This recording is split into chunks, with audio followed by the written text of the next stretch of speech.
Hello दोस्तों, आप सभी कैसे हैं। आई होप आप सभी अच्छे होंगे दोस्तों। और आज हम हिंदी व्याकरण में सर्वनाम को लेकर आए हैं दोस्तों। और हर कम्पिटिटिव एग्जाम में सर्वनाम से क्वेश्चन बनते ही बनते हैं, ठीक है दोस्तों।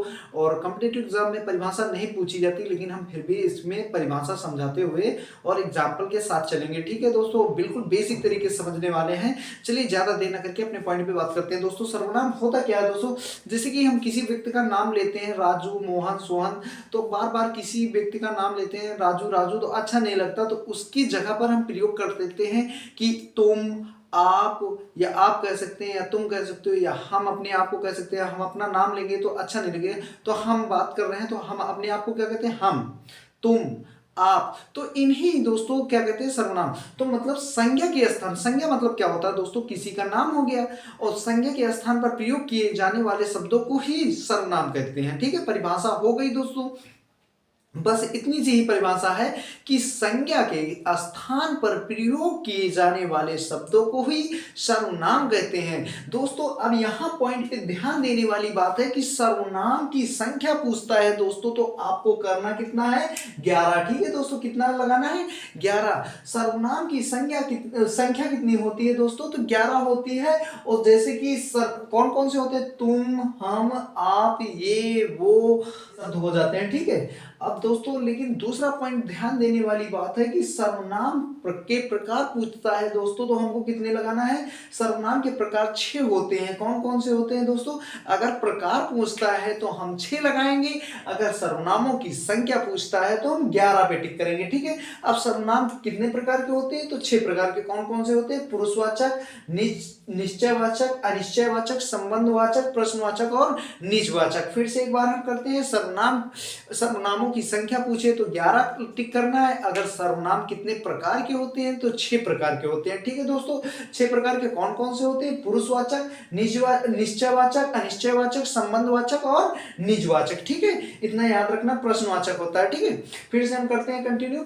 अगर सर्वनाम के प्रकार पूछता है तो कितने होते हैं दोस्तों, तो 6 प्रकार के होते हैं। कौन कौन से, पुरुषवाचक, निश्चयवाचक, अनिश्चयवाचक, संबंधवाचक, प्रश्नवाचक और निजवाचक होता है, ठीक है। इतना याद रखेंगे। चलिए अब पुरुषवाचक सर्वनाम को हम समझते हैं, ठीक है। पुरुषवाचक सर्वनाम पुरुष के नाम के बदले जो जिन सर्वनामों का प्रयोग करते हैं, पुरुष के नाम के बदले जिन सर्वनामों का प्रयोग करते हैं उन्हें हम क्या कहते हैं दोस्तों, पुरुषवाचक सर्वनाम कहते हैं। जैसे पुरुषवाचक सर्वनाम कितने प्रकार के होते हैं, तो 3 प्रकार के होते हैं। पुरुषवाचक सर्वनाम कितने प्रकार के होते हैं, 3। कौन कौन से होते हैं, उत्तम पुरुष, मध्यम पुरुष और अन्य पुरुष। उत्तम पुरुष, मध्यम पुरुष और अन्य पुरुष, ठीक है। चलिए अब इनको हम बिल्कुल एक एक करके समझते हैं बारीकी से, ठीक है।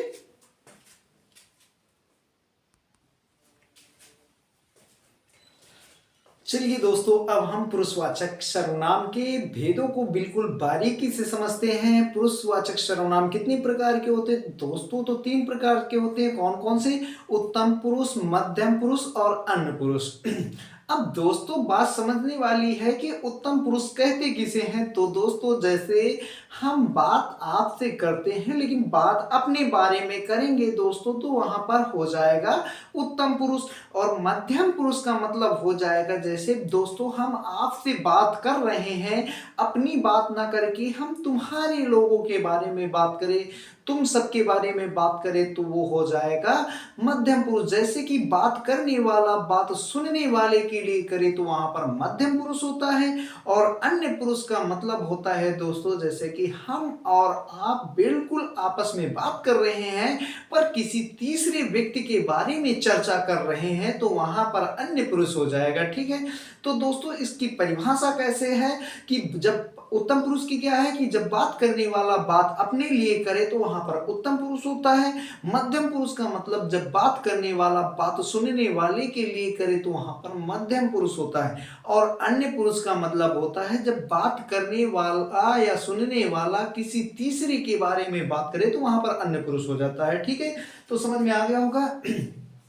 दोस्तों इसमें कुछ शब्द दिए हैं उत्तम पुरुष में, जैसे मैं, हम, मैंने, हमने, मेरा, हमारा, मुझे, मुझको आदि। ये शब्द दोस्तों इस्तेमाल होंगे या प्रयोग होंगे तो समझ जाना कौन सा पुरुष है उत्तम। जैसे समझने, इनको याद करने की आवश्यकता नहीं है, क्योंकि ये शब्द प्रयोग जो बात करेगा वो अपने लिए, जैसे मैं पढ़ने में अच्छा हूँ, हम बच्चों को पढ़ाएंगे, मैंने तो देखा था, हमने तो आम तोड़े थे। दोस्तों जब हम अपने बारे में ही बात कर रहे हैं, तीसरे के बारे में, तुम्हारे बारे में या तीसरे के बारे में नहीं कर रहे हैं, तो वहां पर उत्तम पुरुष हो जाएगा। ठीक है, समझने वाली बात है, समझ में आ गया होगा। अब मध्यम पुरुष की ओर बढ़ते हैं। ठीक है दोस्तों, अब मध्यम पुरुष का मतलब होता है जैसे कि हम बात तुम्हारे बारे में करें। ठीक है दोस्तों, हम बात तो कर रहे हैं लेकिन तुमसे भी बात कर रहे हैं, लेकिन तुम्हारे बारे में बात करेंगे। तुम्हें, तुमको, है ना, तू, तुम, तुमने, तुझे, तूने, तुम्हें, तुमको, है ना, और तुमसे, आपने, आपको आदि ऐसे शब्द आएंगे दोस्तों। तो आपको परीक्षा में पास होना है, हम आपके बारे में बात कर रहे हैं, ऐसे इन शब्दों से बना सकते हो दोस्तों, बहुत सारे एग्जाम्पल बन जाएंगे। ठीक है, समझना जरूरी है, याद करना जरूरी नहीं है, सिर्फ समझ लोगे तो आप आसानी से एग्जाम में कर ले जाओगे। ठीक है, अब अन्य पुरुष का मतलब होता है दोस्तों, जैसे हम आपसे बात करें, इसमें शब्द आएंगे वह, यह, वे, ये, इन, उन, उनको, उनसे, उन्हें, इन्हें, है ना दोस्तों, ऐसे शब्द आएंगे, इससे, उसको आदि शब्द। जैसे वे लड़के बहुत अच्छे हैं, हम आपसे बात कर रहे हैं लेकिन किसी तीसरे के बारे में, जैसे किसी पार्टी में आप गए और दो तीन लड़के खड़े हो गए और किसी सुंदर स्त्री को देखा तो कहे कि कितनी अच्छी लड़की, वो लड़की कितनी अच्छी है, ऐसे बात करते हो ना, तो वो तीसरे के बारे में बात तो हम दोनों कर रहे थे, बस किसी शादी में गए और तीसरे के बारे में बात किया, तो वहां पर क्या हो जाएगा दोस्तों, अन्य पुरुष हो जाएगा। समझ में आ गया होगा। चलिए, पुरुषवाचक समझ में आ गया होगा। अब हम बढ़ते हैं निश्चयवाचक सर्वनाम की ओर। ठीक है,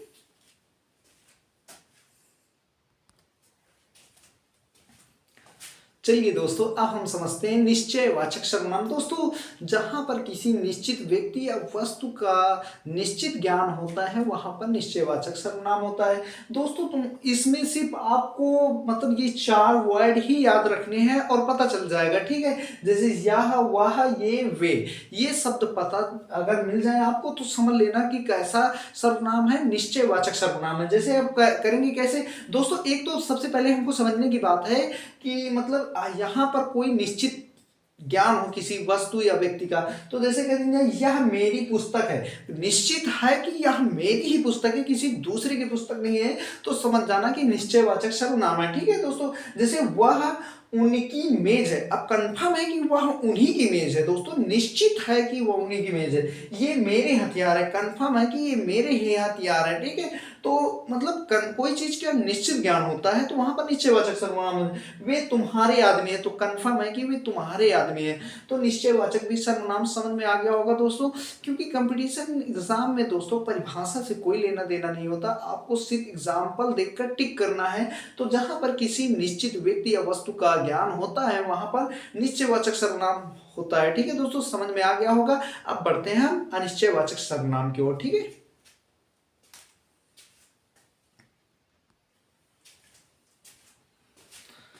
चलिए दोस्तों, अब समझते हैं अनिश्चयवाचक सर्वनाम क्या होता है। मेरे प्यारे मित्रों, बिल्कुल समझ में आने वाला है। ठीक है दोस्तों, जैसे कि जिन शब्दों से किसी निश्चित व्यक्ति या वस्तु का निश्चित ज्ञान ना हो या बोध ना हो उसे ही अनिश्चयवाचक सर्वनाम कहते हैं। ठीक है दोस्तों, जैसे कि जहां पर कोई चीज हमें किसी चीज का निश्चित ज्ञान ना हो वहां पर क्या होता है, अनिश्चयवाचक सर्वनाम होता है। ठीक है, मतलब निश्चित बिल्कुल हमको पता ना हो। ठीक है, तो जैसे इससे समझते हैं दोस्तों, इसमें दो वर्ड याद रखने, कोई और कुछ। ठीक है, ये वर्ड आ जाए तो समझ लेना कि अनिश्चयवाचक सर्वनाम कंफर्म ही है। ठीक है दोस्तों, तो चलिए समझते हैं। उसने कुछ नहीं लिया, दोस्तों इसमें बीच में आया कुछ नहीं लिया। अब दोस्तों उसने कुछ भी नहीं लिया मतलब कुछ बिल्कुल अनिश्चित है, क्या लिया हमको पता ही नहीं है यार, है ना, तो क्या हो जाएगा निश्चयवाचक। जैसे दूध में कुछ पड़ा है, अब दोस्तों दूध में क्या पड़ा है हमको नहीं पता, उसमें कुछ भी गिर सकता है। ठीक है, तो हमको निश्चित ज्ञान नहीं है, तो ऐसे सर्वनाम कैसे हो जाएंगे, अनिश्चयवाचक सर्वनाम हो जाएंगे। ठीक है, कोई आ रहा है। दोस्तों हमको नहीं पता कौन आ रहा है, हमको नहीं पता, ठीक है। इसमें एक शब्द और इस्तेमाल हो सकता है, कौन आ रहा है, हमको नहीं पता, लेकिन कौन आ रहा है अगर प्रश्नवाचक का चिन्ह लग जाए दोस्तों तो देख के टिक करना है। अगर प्रश्नवाचक सर्वनाम रहे कौन आ रहा है और अगर लास्ट में प्रश्नवाचक का चिन्ह रहेगा तो हम उसमें हम प्रश्नवाचक लगाएंगे, और अगर पूर्ण विराम ऐसे चिन्ह मिलता है तो हम अनिश्चित लगा देंगे, क्योंकि कौन मतलब भी होता है, हमको निश्चित ज्ञान नहीं होता, ठीक है। तो चलिए अब हम समझते हैं संबंधवाचक सर्वनाम को।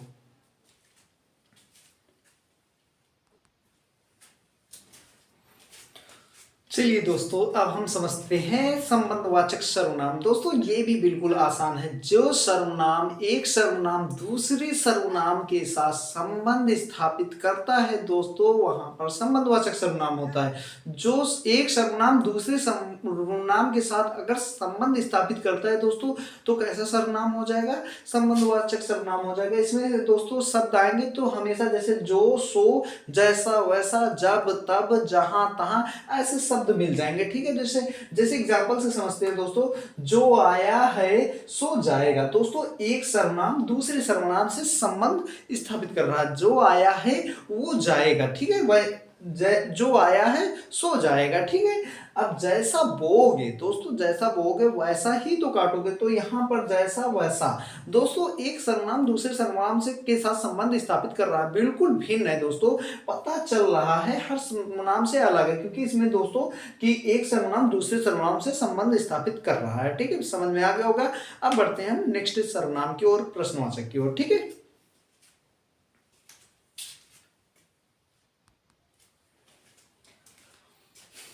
चलिए दोस्तों अब हम समझते हैं प्रश्नवाचक सर्वनाम। ये बिल्कुल आसान है, इसमें दिमाग लगाने की आवश्यकता नहीं, बचपन से ही पढ़ते चले आ रहे होंगे। क्वेश्चन वर्ड कितने होते हैं दोस्तों, 11। कौन, क्या, किसने, कहाँ, कैसे, है ना। तो दोस्तों जहां पर जिन सर्वनामों से किसी प्रश्न पूछने का बोध होता है वहां पर प्रश्नवाचक सर्वनाम होता है, ठीक है दोस्तों। एग्जाम्पल समझते, सबसे पहले तो इसमें प्रश्नवाचक का चिन्ह देख लेना दोस्तों, अगर लगा हुआ है तो प्रश्नवाचक सर्वनाम में टिक कर देना, ठीक है, बिल्कुल सही हो जाएगा। दूसरी बात, इसमें जैसे पूछेगा कि कौन आया था, अब दोस्तों इसमें प्रश्नवाचक का चिन्ह लगा है, अगर पूर्ण विराम होता तो ये क्या हो जाता, अनिश्चय, क्योंकि हमको कंफर्म पता नहीं है, लेकिन इसमें प्रश्नवाचक का है तो इसलिए ये प्रश्नवाचक हो जाएगा, कौन आया था, ठीक है। अब हम सवाल पूछ रहे हैं, जैसे वह क्या कर रहा था, ठीक है, इसमें भी प्रश्नवाचक, क्या कर रहा है, सवाल पूछ रहे हैं। तुम कौन हो भैया, तुम कौन है, हम भी फिर प्रश्न पूछ रहे हैं, ठीक है। तो ऐसे में कौन सा सर्वनाम हो जाएगा, प्रश्नवाचक सर्वनाम हो जाएगा। अब लास्ट बचता है हमारा निजवाचक सर्वनाम, इसको भी बिल्कुल बेसिक तरीके से समझते हैं, ठीक है दोस्तों।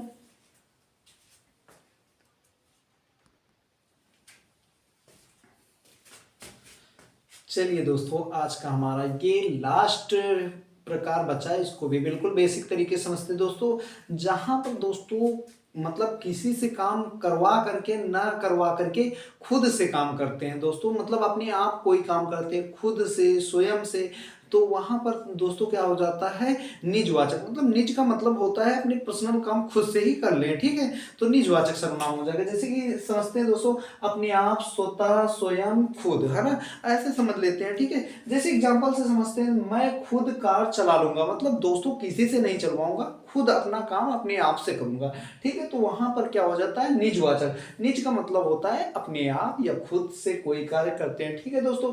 दूसरा एग्जांपल समझते हैं, राहुल अपने आप कपड़े धो लेगा, मतलब वो खुद अपना काम कर लेगा, किसी से नहीं करवाएगा, ठीक है। तीसरा एग्जांपल है, तुम स्वयं चले जाना, तुम स्वयं चले जाना, ठीक है, मतलब अकेले चले जाना, किसी को साथ नहीं ले जाना, ठीक है। तो ऐसे सर्वनामों को क्या कहते हैं दोस्तों, निजवाचक सर्वनाम, ठीक है दोस्तों। सर्वनाम अगर पूछता है तो हम 11 लगाएंगे सर्वनामों की संख्या, लेकिन सर्वनाम के प्रकार पूछता है तो दोस्तों हम कितने लगाएंगे, 6 प्रकार लगाएंगे। कौन कौन से होते हैं, पुरुषवाचक, निश्चयवाचक, अनिश्चयवाचक, संबंधवाचक, प्रश्नवाचक, है ना दोस्तों, और क्या होता है एक लास्ट में निजवाचक होता है, ठीक है। समझ में आ गया होगा, पुरुषवाचक, निजवाचक, निश्चयवाचक, अनिश्चयवाचक, संबंधवाचक और प्रश्नवाचक, ठीक है, पूरे टोटल मिलाकर के 6 हो गए। इनको बिल्कुल बारीकी से समझाया दोस्तों, समझ में आ गया होगा। अगर दोस्तों आप लोगों को वीडियो अच्छी लगी है तो लाइक कीजिए, सब्सक्राइब कीजिए और अपने दोस्तों के साथ बहुत ज़्यादा से ज़्यादा शेयर कीजिए, ताकि हमको और हिम्मत मिल सके और अच्छी अच्छी वीडियोस ला सके दोस्तों। और कहीं भी हमारे बोलने में त्रुटि हुई हुई है दोस्तों तो उसको कमेंट में जरूर बताइएगा, हम उसको सुधारने का प्रयास करेंगे। ठीक है, मिलते हैं नेक्स्ट वीडियो के साथ, जब तक के लिए धन्यवाद। जय हिंद दोस्तों।